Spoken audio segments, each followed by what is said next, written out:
Yeah, yeah.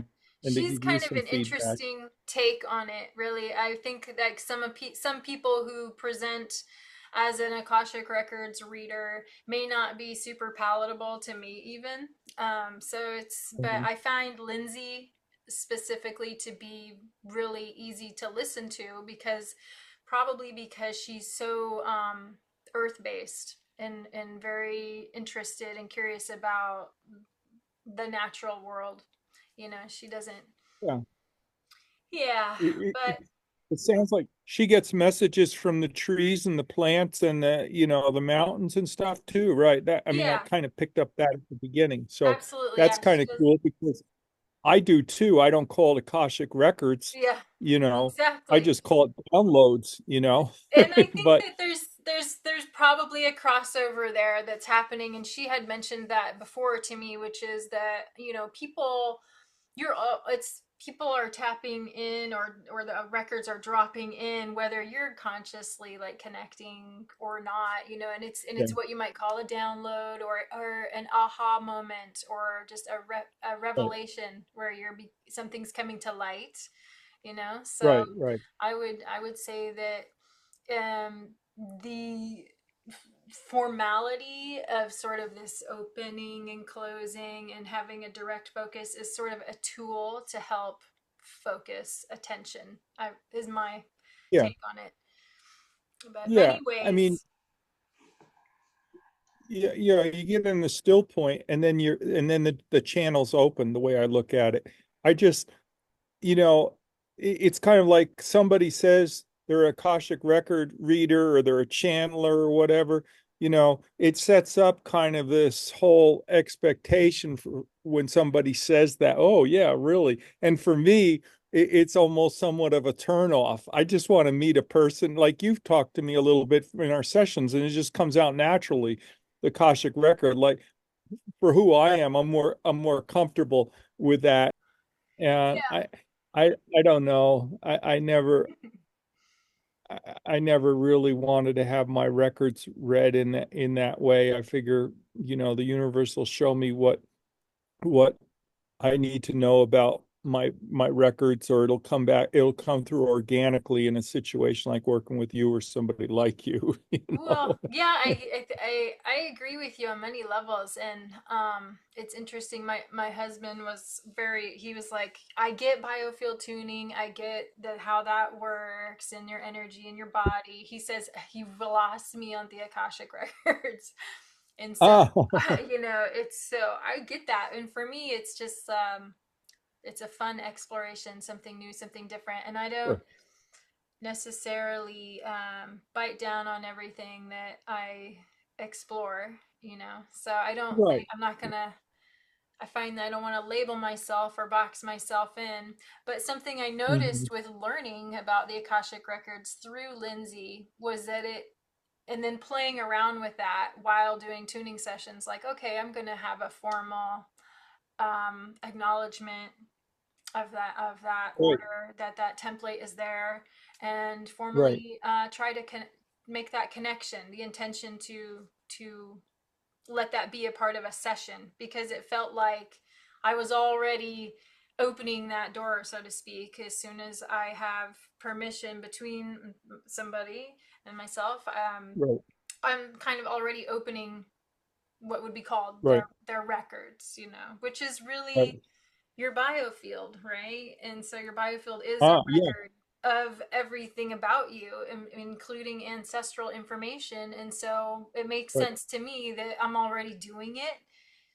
And so I may as well Yeah, acknowledge that process and make it a formal, like, yeah, I acknowledge the sacredness of opening up and being in somebody's information field like that. well, for me, like when I learned that, our biofield is like tree rings, and you can go all the way far out to like the beginning of your life or the middle or whatever.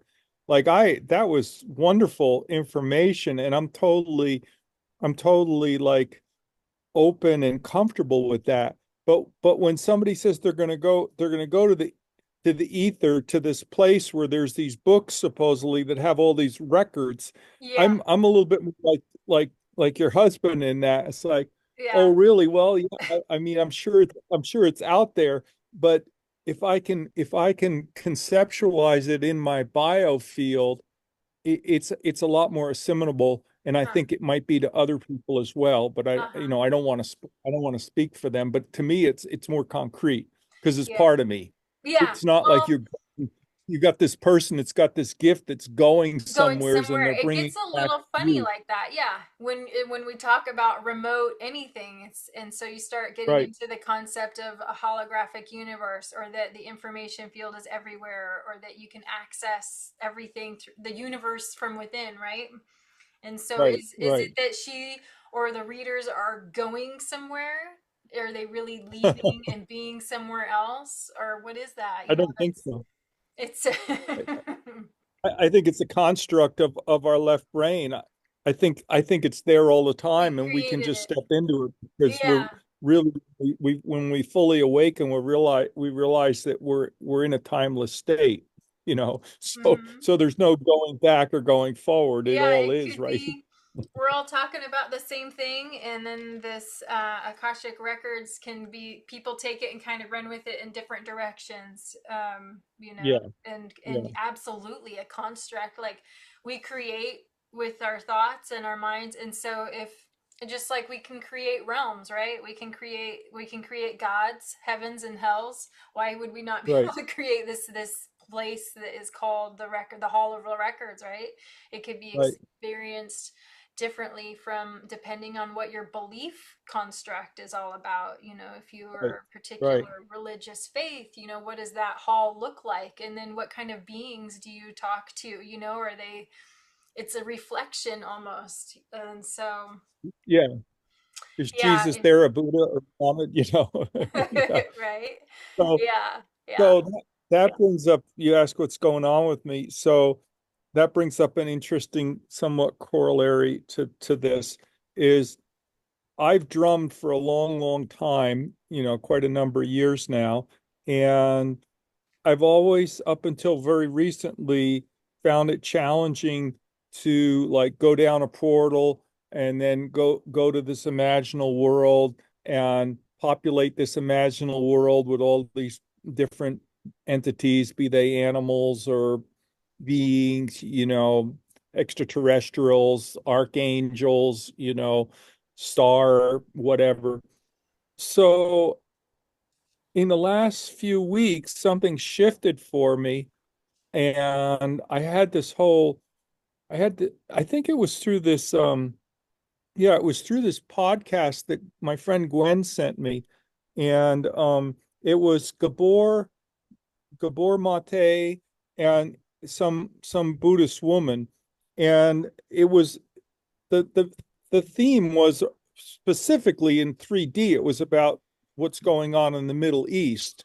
But the bigger picture was how do we work through grief and so forth. Hmm. And what they were saying is that like for some people, when things happen like it's been happening, you know, in Palestine, it's like people get really angry or they get they get into a rage or whatever. And other people, their response might be like despair or hopelessness or whatever. And what they were saying on this podcast is that we need to go below those emotional reactions, and we need to find that pool they were calling like the pool of grief.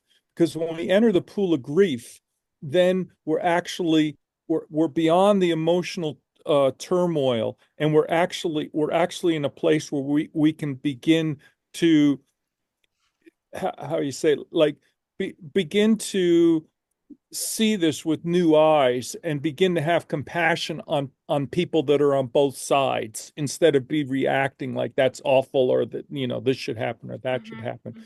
So that really struck me, and so I was like, I think I'm going to see if I can journey to the get my drum and journey to the pool of grief and see what's going on there. Hmm. So I've been doing that for, you know, a couple 3 weeks now, maybe only a couple, but the last 3 days I've gone every day. and it's been really profound. And the first time I went, it was very interesting because I came to this pool and there was a tree with no leaves on it, like a dead kind of skeleton of a tree, and there were vultures up in the tree. Mm-hmm. There was a rock and there was a scorpion in the shade of the rock. Um, there were there was there were ravens and bats flying around. So all these black birds, right?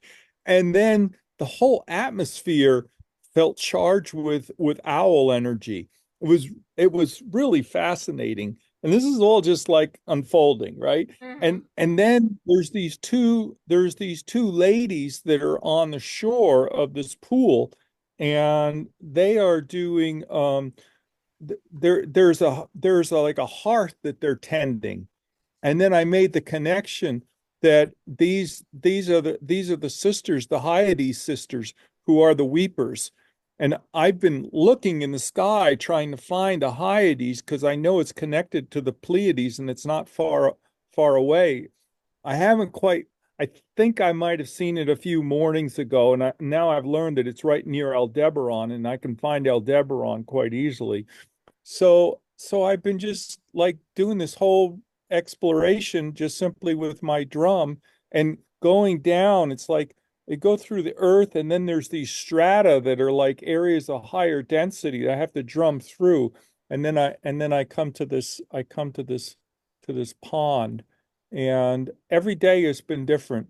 Today was yesterday was very, very peaceful. Like the Heidi's were deep, deep in prayer, and the day before was like there's some major preparation, and yesterday was just drum and support the energy. Mm-hmm. Today there was this this dark cloud, like to the north at the far end of the pool that was forming. So it had kind of an ominous feeling to it. Mm-hmm. Um, Mm-hmm. but I never know what's going to come of it. But I feel like I'm supposed to be doing this, Okay. and it's all new, and I can find my way there every day, where before I had to really work at it, and often I just thought I was doing stuff with my mind, you know. Mm. So, Yeah, so that's the well, or maybe it's all this in the same. And do you feel that this place that you're traveling to with your drumming, this pool of grief, is this like collective unconscious? Is this a collective place that people come to? Is it, or is this your construct of something? Or is it, I mean, this is kind of similar in the same question when we journey, when you travel, or when right, you meditate, or when people say they're right, channeling, or they're connecting to the Akashic records, or they're connecting to this other place. Is that right, all? I mean, that's all happening while you're sitting in one location, but your consciousness is non local. And so, right. are you feeling like you're tapping into something that the same that other people are tapping into? It's the same place, or do you feel that it's your a reflection of that? Like, I'm not Oh, sure. I see what you're saying. Yeah. Um, well, I think it's personal and it's collective.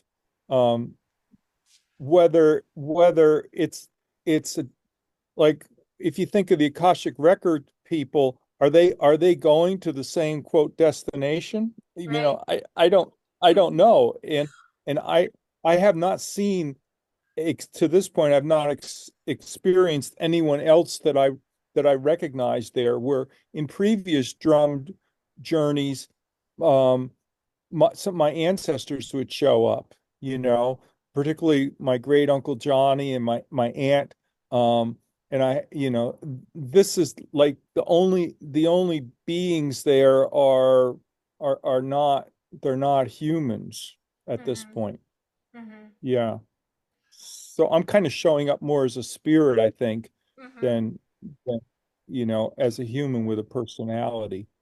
And so, So are you sensing that this is like a healing kind of space for you then to process grief? Is that? Well, I suppose it is to this point. I guess I have. It's been more like I've got like this Gemini curiosity. I've got to go. I've heard about this place or the concept of it. It's become a place to me. I'm going to go there because I feel like this is part of my service, my service to the holy, and if I'm just supposed to drum and provide that, I wonder, talking about like sound and whatnot, if if I went, because sometimes I just stop the drumming and I'm just still. Like, what if I hit a tuning fork right then, or Mm-hmm.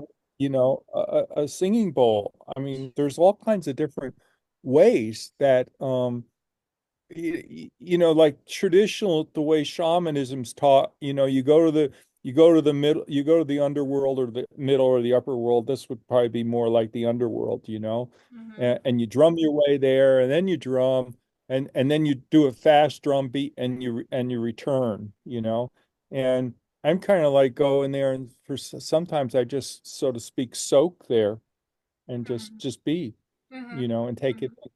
it, feel what I'm feeling. I'm not frightened that I'm going to get stuck there, Right, right. Yeah, exactly.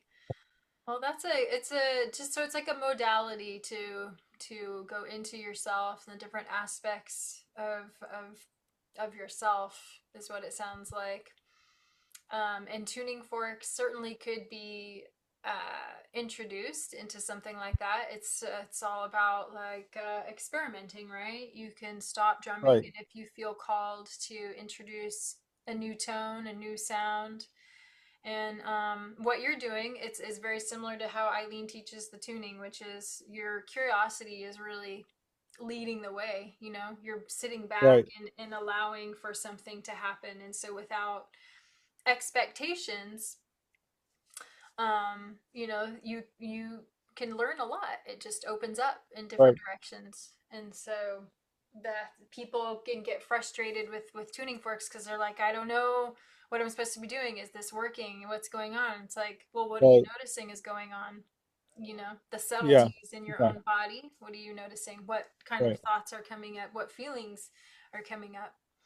And so it sounds like a similar process, all these different ways that we can tap into that stillness and being with. But then the right, focus has a lot to do with it also. Where you put your attention is where your consciousness goes, where energy flows. And right. so, yeah. Well, the other thing, Shauna, is you remember our last session, and that was right after, in the aftermath of that profound experience that I had with the Ring of Fire and the womb of Gaia, and we worked with that in the session, and you even got some additional, information that I felt was really germane to that whole experience that I had, which was not a drum journey. It was a place that I kind of, in a sense, went to in dream time, but it was not truly, I mean, I don't want to say truly versus not truly, but I mean, it was during the night and I was supposed to be sleeping, and I ended up, having that experience. So it was more like a Right. trance or something, however you want to describe The it. in between. So this is what's coming back, is the first time I went to the pool of grief. I had something that was somewhat analogous to that. And there was this image, and I'm journaling all of this, so I have a log of it. But as I recall, there was this image again of of the of the kind of the perimeter of the womb of Gaia, and but this time there wasn't fire. There was more of a sense of water, and emotions. But again, there was the sense that Gaia's in travail, or Gaia is bringing forth. Hmm. So that was, again, I'm not like making this stuff up in my mind. Like I'm gonna see this. It just happens. Right, right, right. It's very Just comes natural in online a sense. all of a sudden. Yeah, I understand Yeah, how yeah, that works, right? You don't know, yeah. just same with the tuning. I never know what's gonna come up, It just Right, all of a sudden right, you get a Yeah. visual or information pop drops in. Right. Right. Um, but that's pretty common. It's actually a normal faculty that everybody has to be able to receive Right. information. You know, we're just Yes. not taught that's one of the ways that we can get information. But Yeah. so it takes a little bit of opening up, but also just trusting yourself, trusting your own mind. You know, Yeah. what drops in. Yeah. Yeah. And I think ideally developing relationships like you and I having with others where whatever our, you know, gifts, abilities, however you want to put it, and level of development they are, I'm still going to get one piece. And then you got another piece, you know, and there's somebody else over here that has another piece. And it's sort of like you call yourself at some point Dreamweaver or whatever. I mean, that's when I first really started to get into this was the nature-based soul work in 2012. And we did what were called dream stars, and we slept in it. We literally, our whole group, like 12, 14 of us, slept in a star formation, and and we just opened ourselves up to dream, you know, the dream space. And then Mm-hmm. in the morning when we woke up, the guides came and everybody would share their dreams, and the guides were amazing in the way that they could weave all this seemingly like mumbo jumbo of this fragment and that fragment into some kind of cohesive story. But it was all there, but it was contributed by, you know, a dozen different people. Yeah, yeah, I- exactly. Everybody's wiring is just a little differently, which is their antennas are, and you know what they're connecting to. That's how I kind of see us as being emitters and receivers, right? And so people can dial in to whatever it is they're trying to connect with, their guides, the stars, um, any of Yeah. the information field, the universal information fields, which to me it's like that again to draw that broad brush over Akashic records, which just means yeah, I think we're talking about the ether, the universal energy fields of consciousness, the connectivity between everything, the information fields of everything, morphogenic fields. There's so many labels we can put on it, but I think we're all Right. talking about the same thing. Right. Yeah. Yeah, that's a great way to synthesize it. Yeah. Yeah, for sure. Yeah. And so one of the questions that's come up for me is, you know, I'm aware through what Eileen has shared, and you and I talked a little bit about this, that you have to be really circumspect with using the tuning forks when you have somebody that is already kind of like moving into transition, and you don't want to work with their field, you know, to try and redirect it because Right. that could actually be detrimental. But Exactly. I I know like my daughter plays the harp and she would go in the hospitals and play the harp for people that were having chemotherapy, or Mhm. there's sound healers that go in and they are able to provide support through sound. And I'm just wondering if there's ways that you can imagine or know of that the tuning forks could be used to, like, if somebody's really struggling with fear or, you know, anxiety or whatever, so that we're not so much dealing um with like moving towards healing per se of the body, but more comfort for this, you know, for the emotions or for the tormented mind or so forth. Sure. Yeah. Yeah. Yeah. Um, let's see. My personal reflection on that and initial thoughts would be that, yeah, if you take it outside of a traditional biofield tuning session and you're not, you know, combing through this person's entire timeline trying to, you know, recalibrate Uh-huh. from the edge back to the core, if we take that aside and then just bring in a straight, just a pure tone and like a very gentle introduction of sound to simply be present with, that could Hmm. be a different experience entirely than doing a full biofield adjustment session. And so in that Okay. sense, it can be perhaps relaxing where you're just taking in a sound, kind of like nice music, or the harp, Right. or something gentle. And so the idea is to just be very cautious, attentive, and gentle. And sometimes less is more, And so a Mm-hmm. soft touch where we're not stimulating a response that's overwhelming. And so Uh-huh. that can Uh-huh. vary between in each person. And so some Right. Right. people are really sensitive to the tones of the forks. And I have come across people where I would one strike and the person is going, they're and so there's variances of how people respond.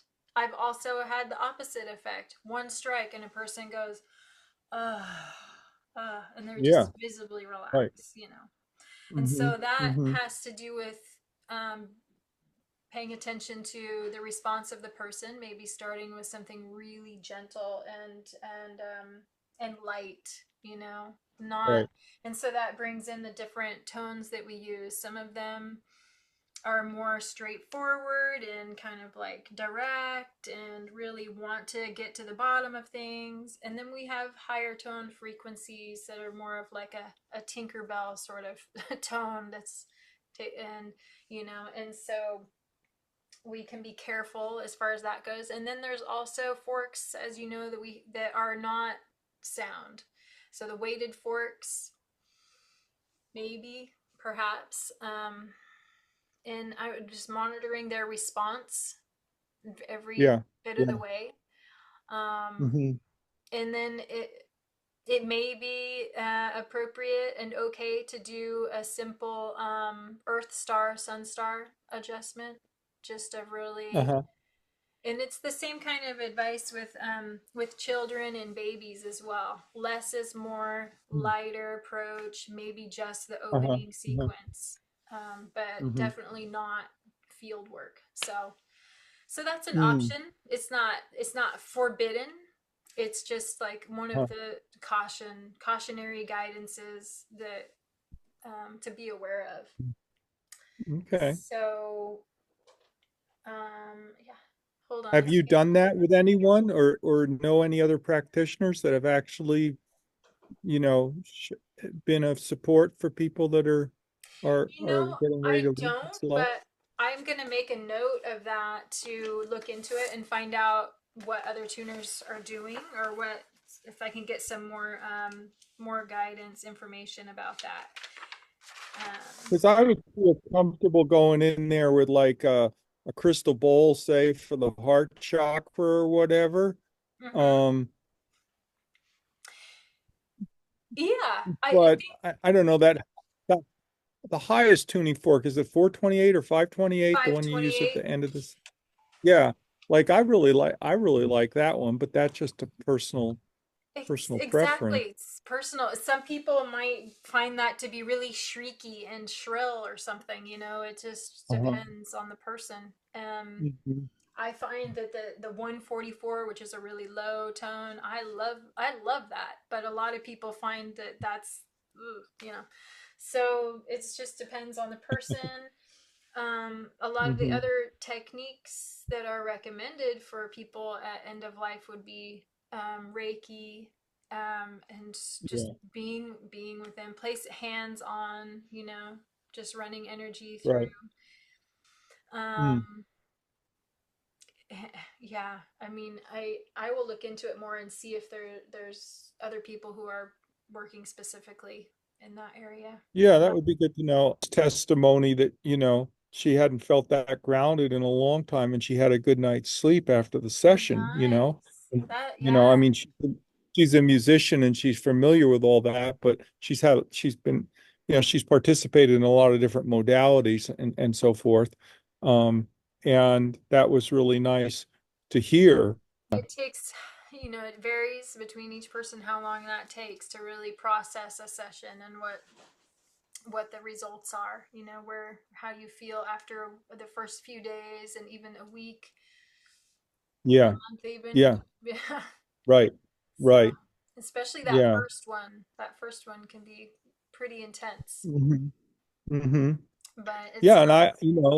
I've experienced that working with you for sure that, um you need a couple 3 days anyway to integrate, Oh yeah. and some of them I was really up and charged, and others I just needed to sleep, and it Yeah, was, that can happen, especially, I mean, you kind of hit the ground running. We did a first general session, regular session, and then we went straight into adrenal rhythm, adrenal rhythm resets. And so those can certainly leave you feeling like yeah, energetically low right, at first while you recalibrate, get back right, into it.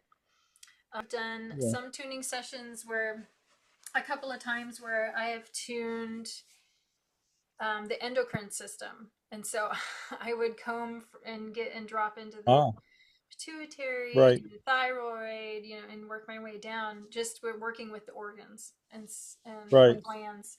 I'm just think my thought goes, well, how can we work with the vibration, and even to like look at that part of the field, and see whether there's dissonance in that Oh, part of the field, yeah, you yeah, know. yeah, yeah. That's that Why not? exactly. Well, for sure. But if we can find the adrenal field and tune into that from the very outer edge, Right, like we do with the adrenal rhythm right. resets, I'm thinking we could also do that with any other organ or part of the body, right? And Okay. and Eileen has done that. Yeah, we can focus in on any particular body system. We can focus on the blood, the oxygen, prostate, whatever, you know. And it's like this is where the intention becomes so important because you have a focus that's clear and we're communicating directly, openly with the body, you know, and Right. everybody's on the Right. same page. And we're going, that's what I'm Yeah. listening to, versus a general, like, I'm listening to this general zone of angling in at the root chakra, okay, and see what comes up on the timeline, versus like, yeah, I'm Right. angling in at the root chakra, but I'm also specifically having a fine-tuned listening for what's going on with prostate, Right. you know. Hmm. So Hmm. yeah, Yeah. absolutely, I think that can be done. I've done. I mean, I'm interested in learning about, like, I feel like there's some gems that could be uncovered by exploring it from this angle. Sure, there's a value to that, but there's also that the vibrational imprint, right? So that's what where the tuning work Right. comes in, is that we're going to what's setting the tone for that response, essentially, and Right. just bringing, making that a coherent, coherent sound all the way through is what we're doing essentially with Mhm. tuning. And so I can pick up Right. on what's going on there, and it's going to feed back, and then the forks are going to adjust it with the sound. Your body's going to hear that and want to come into an adjustment. And so Yeah. And that's an angle if of you can, approach. Sure. um, Yeah. So yeah, the forks will find whatever is ready to come up and be heard, and you're gonna have an experience in your body in the moment at the time, and it may be an emotional, it might be a belief, you know, who knows what right. is gonna come up. Yeah. Right. Could be all kinds of things. Could be Yeah. ancestral, could be um, Yeah. from the womb. I mean, we really don't Yeah. know. And it's not super important what it is really, or to know it necessarily, rather than to actually be with it and be present with Right. it and whatever that is. And so, Right. yeah, Yeah. Well, of yeah. course, my Gemini mind wants to say, "Oh, this happened then, and this, Me too. was official," And it but just I doesn't matter. understand. It's And it, so what we're listening for and sensing with the tuning is like, is this coherent? Can I move my fork through this, or is it getting stuck here? Is there still a lot of static and noise, resistance? What is this? We're right. gonna hang out here until it resolves. Yeah, I'm doing that with my hand, but I'm like, no, we're gonna come up with something, and it'll be like, we can't get through this until we resolve this Right, noise, right. and clear it out. But that's why Yeah, we have tools to do that. It's not any kind of work. I think that people are used to this idea of, oh, I have work to do, I have healing work, I got to do yeah, this. It's like a job or something, where it's like, well, but this is so nice, because you actually, the more you let go of that idea that you have to do something different or be something different, but you really just have to be present, breathe deeply, and just let the feelings rise and fall, and come into an adjustment. right. And then afterwards, over those next few days, you'll have more of an attunement to that noise. And if it comes up again, like, oh, that's a familiar, we went through that, I touched on that, it's familiar, and you can be with it again. Really, the Right. strongest Big imprinting. imprinting that happens. Right, But right. really, it's in the womb too. Like, if we can take it back to conception There's and there's a whole gestation. yeah. Whew, There's a whole key for that too. Yeah, yeah. yeah, yeah, Those so those much get, those nine because moons. Yeah, yeah, your whole body is being formed under the thinking about like sound and vibration, and the environment in the womb. What was the mother's emotional state, her mental state, what was her biofield like, and so all that plays into yeah. this shaping, of the biology. Speaking of the throat, so I was organizing some of my papers before our call, and I noticed that you have the gene key 5 in your life purpose. And I've been studying the gene key 5 because there's another um there's another whole module of the gene keys that isn't available to the general public yet, but got I've got an inside track, so I was able to find my three spheres for, it's called the star pearl. Mm-hmm. And so one of the spheres is for your feet, another's for your hands, and the other sphere is related to your throat and your voice. Ah. And lo and behold, I have the 5 for my throat and my voice. And it's also Ah. connected with, you identify it by where Mercury is in your chart. Ah. And I thought, so you have the 5 and I have the 5, and the shadow is impatience and the gift is patience, Okay. and the city is timelessness. And I thought, well, how cool is that? Because I've been talking with you and I've been talking with my friend Linda in particular about this whole experience that we're having, that time is dissolving, and then to see that in my profile, and Yeah. related to Mercury, of course, Mercury in the voice and everything. It Yeah. was, Yeah. yeah, it was been a lot of fun Mercury looking at is prominent, that. for sure. That So, makes sense that we share that.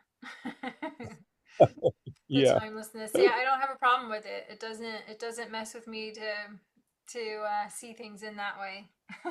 Whereas I know for some people it's like destabilizing. Like, what are you talking about? Time is linear. I'm like, no, it's all now. It's like, well, where are you when you think about the past? Where are you when you think about the future? What is yeah, that? you know.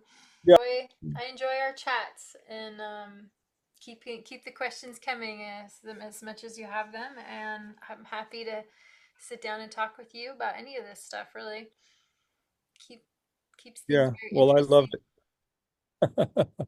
it. It's a broad spectrum that we interface on, really. So, Yeah, uh, yeah, and we have to talk about these things, because like there's a lot of work to do, and a lot of distractions, and a lot of other stuff to take care of, but it's nice to touch bases on some of these other experiences that we're having, right, while while being taking care of our business in the world, while you're doing your dishes or whatever, there's all this other stuff yeah. happening.